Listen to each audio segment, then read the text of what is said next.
Hey guys, today we are not going to be working on the Mustang, and a lot of people have been grilling me about it. Where's the update? Where's the next video? Unfortunately, that is pending, but I will give you a sneak peek. In these boxes right here, I have something for the Mustang, and if you could kind of guess, yes, they are wheels. But that's all I'm going to show you right now because I need to buy the tires and mount them and balance them and everything. But yes, a video is coming soon and stay tuned for that one. But back to what I'm doing today. We're basically going to be working on the F350 Power Stroke. Now, I've done a bunch of mods already. This truck, when I bought it, it came with a lot of issues. The custom alarm system that it had was going haywire. I take that off. I replaced the gaskets, a bunch of connectors and wires that were exposed and stuff. Nothing too major. I also did replace the IDM. So this is the new IDM I got. I got it from Chattanooga Diesel, and I went through all the wiring. I tested it. So there's still quite a few things that I need to do to the F350. One of the biggest issues was the P sensor, which I had to diagnose by getting an OBD2 scanner for that. But I got three not brand new, but remanufactured injectors from Full Force Diesel. These three injectors were not responding when doing a injector test, doing a buzz test, and three of these failed. The truck runs and everything, but it was just like falling on its face with power. So that's what I'm gonna be doing today, getting these injectors installed and hopefully firing it up, see how it runs. Now, I had already removed the three injectors because I had to ship out the cores.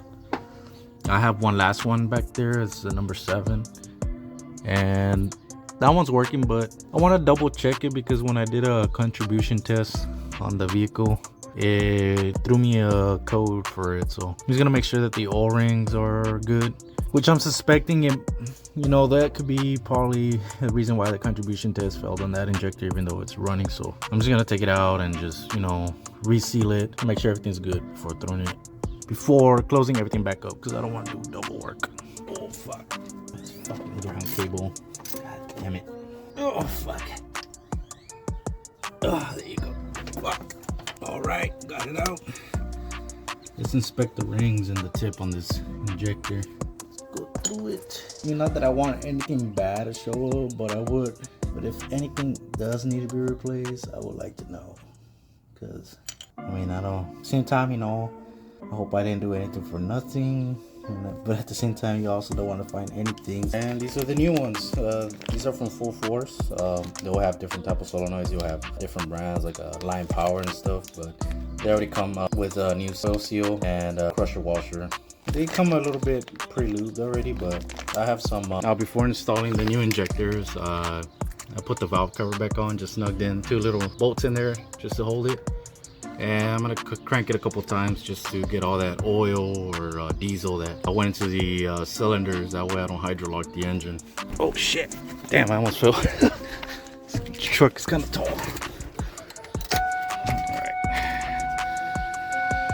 Alright. Probably don't have to wait for the weight to start light. It's not like I'm trying to turn it on anyway, so just crank it a little bit. Crank a little bit, and then maybe go another one. There you go. That should be enough.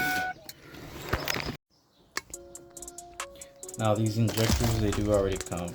I have some assembly lube that I'm gonna use. You have to go all crazy. You can just add some dabs on the oil rings. The more the better, yes. Yeah, but get it all in there. Makes putting them in a lot easier too. So, all right, let's put them into the truck. Oh boy, just gonna seat them in first, and then I'll press them in there. A couple taps with your hand, gotta get them in there, and then I gotta use a little bracket to get them seated correctly. You gotta make sure they're nice and seated, or else you're gonna have misfiring issues. I've seen many people use a 5/8 or 3/4 small wrench like this to get it seated correctly, but I don't know if that's gonna work for me because I don't have any room because of this AC box here. So I can try. Definitely won't be able to get the ones in the back, but oh boy, yeah, I don't know. don't think it's gonna work for me, guys. Nope. Well, I'll get that later, but I got this. It's gotta be an easier way. Gotta use my brains here. I go like push down. I think I have to push down. Oh fuck. There you go. Just down here now. Damn. I think I'm gonna use a screwdriver. This might be able to fit my 1/4 inch. Oh, there you go. It works. All the way in though. Yeah, I don't know how I'm gonna do these. It's gonna be a little bit trickier than I thought. They fit better. Man, I gotta find a. I'm trying to use different tools. Try using this. These are for plastic interior parts, like little push pins and stuff. But see if I can use it. It works. I just don't know if it's gonna break my tool.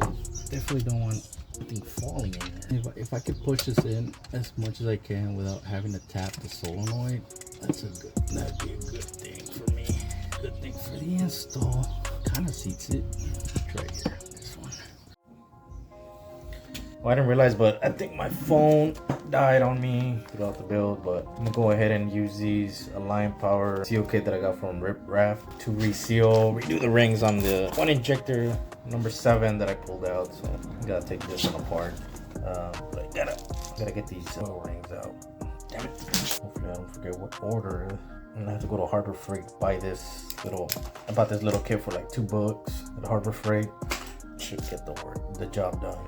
Damn, this thing's kind of on there, huh? You gotta be careful. I'm assuming that with the new ones, it'd be kind of easy. You gotta be careful with the sharp end, might poke it. These oil rings also, you gotta make sure that they're not twisted, or else you're gonna have a compression issue. Yeah, there's like a ring in here. So it was this fat one, and then this square looking one, and then this piece of like a metal shim or something. Gotta get out. It comes in the kit. Let me make sure it does. So I'm gonna get those 2 out as well. Now you could just cut these out just to make it faster, but I like to keep them intact just in case, and also for practice. Alright, I'll go ahead and put the new rings on. Clean this off a little bit. Oh, I need to take the washer off too. Don't forget to take this washer off. Damn. Bet you a lot of people have forgotten to take this off and then they don't seat correctly. There you go. Yeah, very important to replace this. Those crush washers, you can only use them once. If you ever gotta take these off again, you have to put a new one in. It's only one-time use, guys. Alright. Now I didn't record it because I don't have a great setup here on the floor, but I went ahead and put all the oil seals on the new injector, and I just gotta throw it back on. And these are all 80. Okay, we are throwing in the last injector.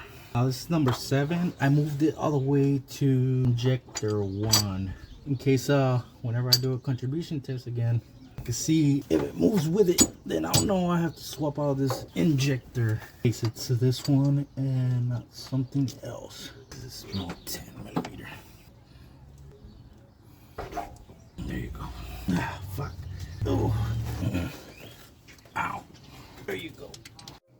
Okay, I took out all the glow plugs out. Now I'm gonna put the cover back on and crank it over again to get all the rest of that fluids out. Okay, I got the glow plugs in. I got everything torqued down to specifications, and I got my what's it called, valve cover gaskets connected as well. So I'm gonna go ahead and bleed the air out. I need to insert the oil rail plugs. This is the OBD2 scanner I got from Amazon. I highly recommend you get this model right here, and you go to the I forgot the name of the I think it's like alott. I forgot the name of it, but this is the OBD2 that I use.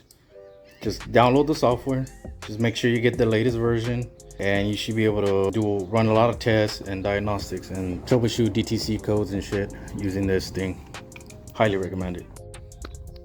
Now I rigged up this little jig, a funnel with a little hose, so I could prime the oil rail plugs. This is the oil rail plug drain bolt that you take out. I'm gonna go ahead and prime oil through there to ease the startup a lot better, since I haven't ran this truck in months. I don't know how good the batteries, how well charged they are. I might need to recharge the batteries. Oh boy. I'm using 15W40. That's what Ford uses, so that's what I'm gonna use. I think I'm gonna fill this funnel up first and then run it. So the way I'm doing it right now is fill this up with oil, plug this up here, and I gotta slowly, shit, I didn't think about this. I gotta find a way to, or maybe I could just do it fast, you know, just fast. Okay, hopefully that fills. It's going down very slow. Oh, I don't want to be here all day, come on. I don't know how much oil it takes for it to fill either, so kind of hanging in there. Where's that other side at? I haven't checked the other side. It's over here. Pour a little bit of oil in there too. It looks like it's gurgling the oil. There's definitely air in there. You can see it trying to chuck some of that oil. It's like coming out a little bit, but definitely trying to breathe. Go back to this side for a little bit more. Yeah, I don't know, man. Maybe this is not the right way to do it, but it's worth a try. Probably needs like a vacuum. Okay, starting the plugs. From here, you can see them. Oh. Okay, these I just gotta snug them in. Definitely do not over-torque these. So if they ever come out again, you don't want this bitch to strip. Just snug them in there. I'm like an oil plug. It's just an oil plug, guys. Okay, we got her somewhat primed. Everything's connected. Nothing's in the way I see. I have the turbo thing open, but I just gotta leave it open for now. And I'll plug out. I gotta buy the turbo vacuum lines because they're no good. These broke apart. But let's go ahead and crank this motherfucker. Do a bust test first and see if it works. She's running. She's running, boys.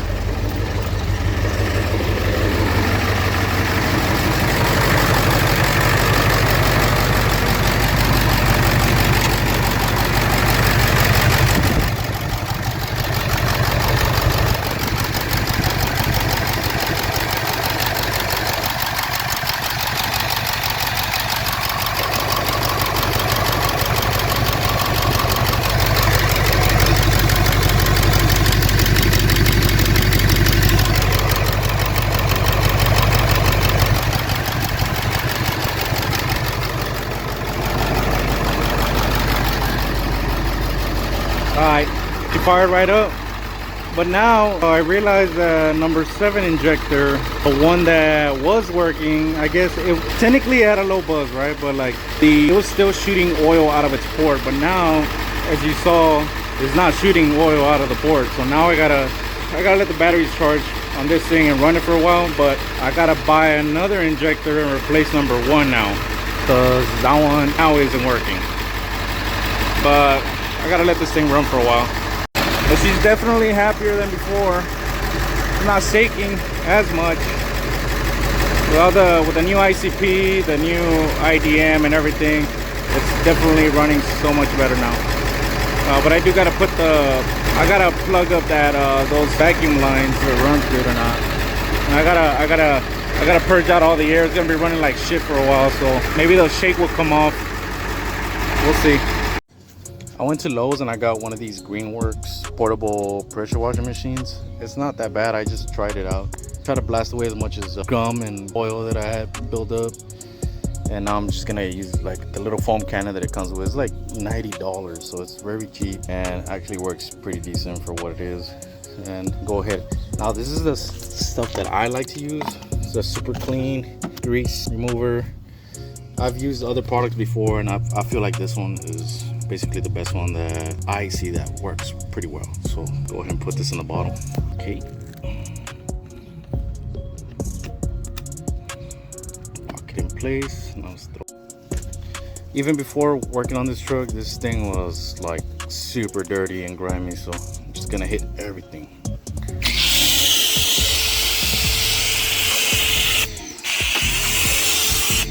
Now I'm not hitting the electrical components like the PCM and the IDM.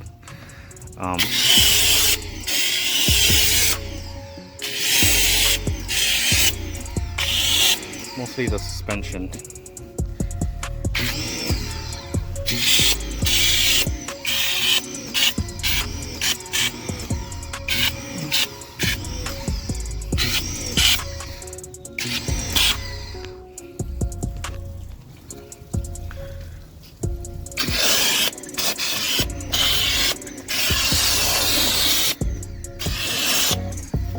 satisfying. So satisfying.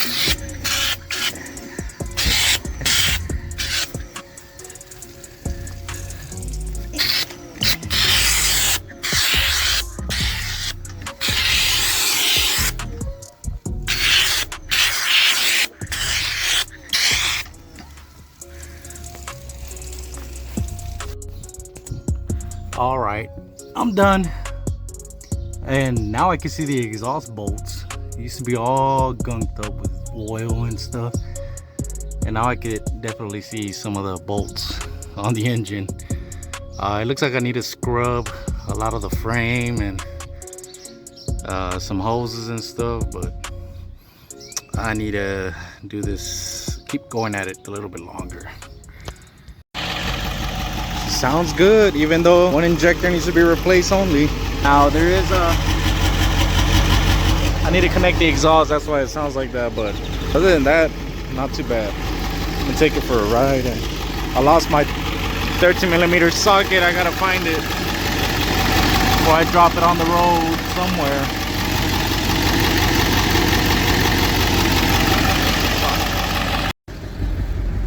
Okay, now people in the forums say that I gotta drive it for at least 200 miles. Damn, dude, fucking truck sits high. I gotta lower it. I gotta stock shackles because the ones it has are aftermarket that lifted up another 2 inches. So this truck is 10 inches tall, and I need to drop it to 8. But right now, I'm just taking out the air out of the oil system. Take for this drive. Oh shit! Suspension definitely needs to be like that. Okay, it's running a little bit better, but it still needs more idle and more running time. And I just wish I didn't have that ugly ass hood. This truck would look so much better with that, without that ugly ass hood. There's a bunch of rust that I do need to tackle on the roof. There's very minor rust in the frame, which I'm happy. The cab could always be replaced. I'm planning to maybe tack weld some sheet metal up there, you know, and then just bondo it up or use resin and just make it look nice and fresh. But yeah, the cowl needs to be replaced. The grill, I need to put a McNasty Customs bracket for the hood latch. But yeah, if you guys stayed this long and you watched this whole video, you know, thanks. I know I haven't updated anything on the Mustang yet. If you are at the very end, I'm gonna show you just a little bit of something, a little bit of a sneak peek. That's it, guys. That's all I'm showing you.